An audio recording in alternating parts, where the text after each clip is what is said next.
We'll get you back into court in just a moment. But first, here now to discuss defense attorney, former head prosecutor Bob Bianchi. Bob, of course, thank you for joining us both this afternoon. Here's my question, because each little detail does start to add up. There's clearly a relationship between Monica Sementilli and Baker. My question for you, what would you think, especially as a former prosecutor, if you hear in January of 2017, when all this happened, there were 5,752 messages between Baker and Monica Sementilli? Does that mean they were definitely conspiring? That's a lot. I looked at my messages. Michael's never texted me that much. I was going to say, I got 4,000 in my phone for you right now. There is so much that I could say about that comment, Judge. I'm just going to let it lay. Thank you, Bob. Moving along.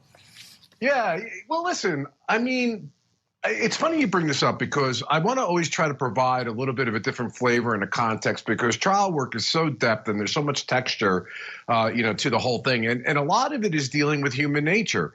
And I always used to regale people that I'm not a very bright person, but I'm an astute observer of human nature.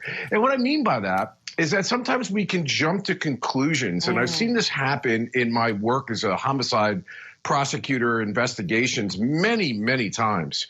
We jump to the who has the life insurance policy or who's in the lack of an or who has an acrimonious relationship or who may be cheating on somebody and how many texts.